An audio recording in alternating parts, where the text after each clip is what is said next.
So the book I would like to show you today, it's Dreihundert chess game by Siegbert Tarrasch. This book is important because Bobby Fischer, one of the greatest champion of all, mentioned that he studied this book. Now, there are some funny things. For example, in the beginning, page 9, it's the period from Breslau, that is 1862-1880. Now, he says that I was born in Breslau, Germany, on March 5, 1862. Breslau was a strong chess center at the time and was also the home of Andersen and Zukertort. Andersen is famous as a very important player that, however, was beaten by Morphy. Zukertort is famous because he played probably the fourth match for the World Championship, the one that gave Stainis the World Championship. And here it says, at age 4 I learned to read and write. This is the part I honestly find a little strange, because I don't think at age 4 a child has that kind of hand skill.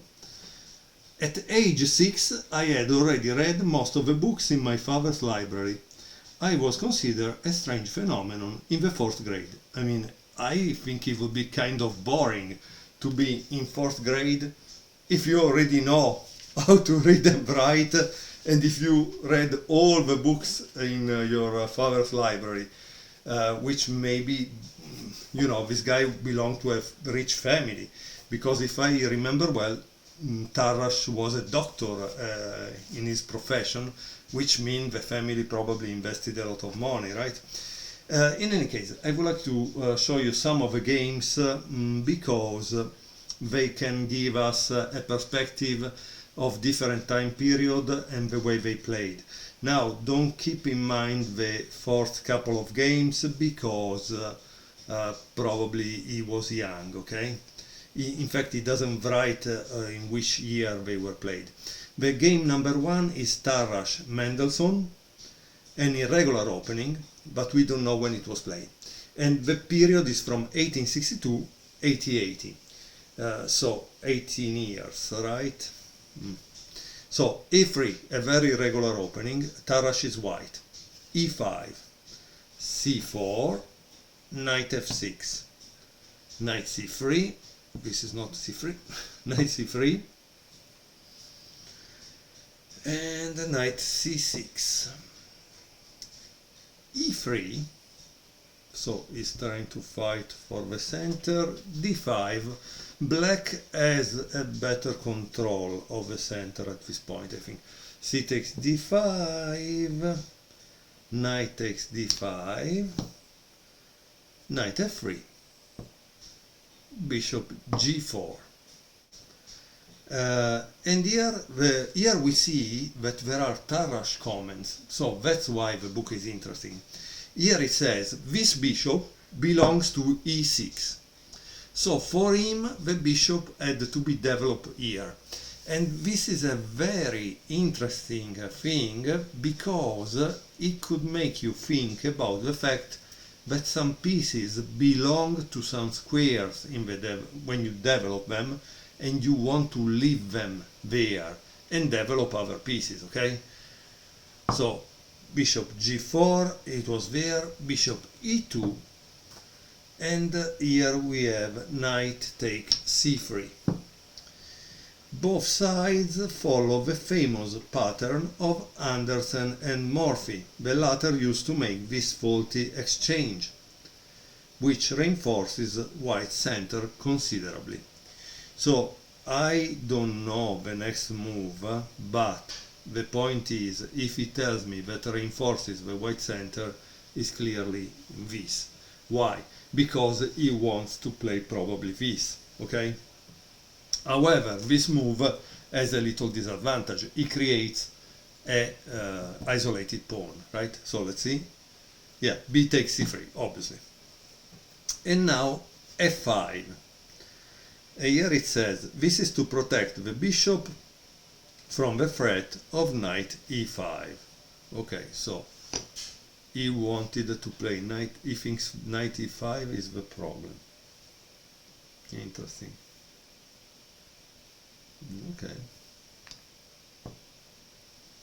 So f5, d4, e4. Obviously, black doesn't want to take, because otherwise what is the advantage in taking? Knight d2, bishop takes e2, queen takes e2, a6. And he says this move was played to prevent queen b5, which probably would attack the pawn b7 and the pawn f5 at the same time, okay? So this would be a double attack. Castle. As you can see, the pieces are very heavy and they make sounds when they land on a square. Bishop d6, queen h5 check, attacking also f5. Obviously the answer to this move is g6, queen h6, preventing black from a possible castle at the moment. So obviously the problem is here g7, okay? So queen f6, f4. Now this kind of formation today is known as Stonewall, okay? Let's see what he says. I was still following the Anderson-Morphy pattern. So when he says Anderson-Morphy pattern, I think he means game. There was probably a game between Anderson and Morphy that followed these moves.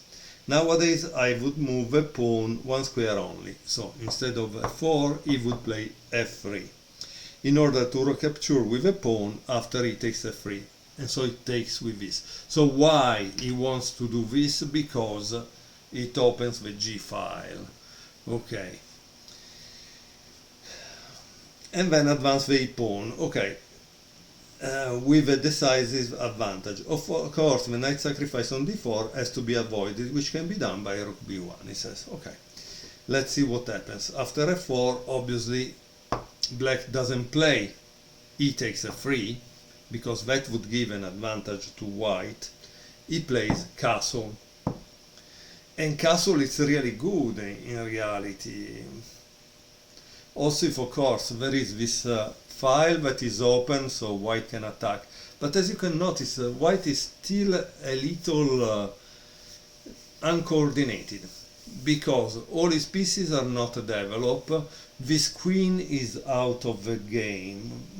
I'm not so sure white position is really good. Let's see what he says. Rook b1, like I said, okay, he wants to attack the queen side. Knight e7, not so clear this, maybe he wants to play this.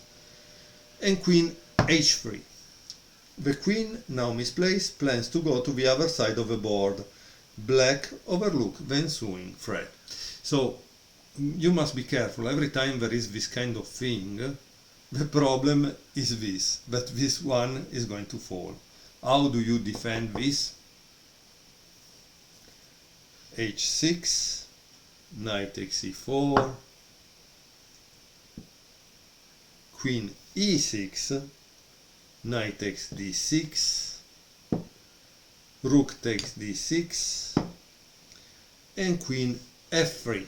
So he's attacking b7, and this is protected, so black has lost a pawn for no real compensation. Yes, this could go here, but again, well, I don't know. c6. So now the rook is kind of strangely placed. Rook f2. He wants to double the rook to attack on this file. Very good. g5. Rook f b2. Rook d7. And queen e2. Again, as you can see, there is a very total attack on this queen side. Notice, however, that white is playing with one piece less, because that bishop is still out of the game, okay? But it's very interesting. Let's see what does he say. After queen e2 he says, of course the extra pawn is enough to win, but the following end combination should be prevented by queen d6. So he should have prevented something. Let's see. Rook c7, and here there is a diagram. Now you must understand, again, I tell you in every video because I want you to be proactive. If there is a diagram, it means this position is very important. In that time, obviously, when they made a book, they had to work very, very hard, because it wasn't like today that we have ChessBase, we send a file to the publisher and voila, the book is done. No, they had obviously to have this kind of guy, that in my language we call typographer, that was doing really all the characters of the book and print them in pages. So it was a very difficult work. So here, if you were white, what would you play? If you were white, what would you play? I think it's easy to think, because boom, rook takes b7 is the one that makes sense, right? Rook takes b7, like I told you before, queen a6, this fall immediately, and this is pin. So how is black surviving?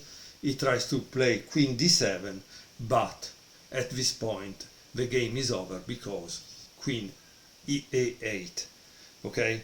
And here it says, it is remarkable that white, while persistently pursuing the attack, never gets around to developing the dark square bishop. Yes, that's what I said too, yeah. And white double his rooks without moving the bishop. The reader can find a similar development or non-development in my tournament against Schiv in Leipzig in 1894. It's game number 291 in this volume. Okay, that's great. I hope you enjoyed this game. I will show you more games from Tarrasch 300 games in the future. Eventually let me know if you have special requests. I hope you enjoyed it.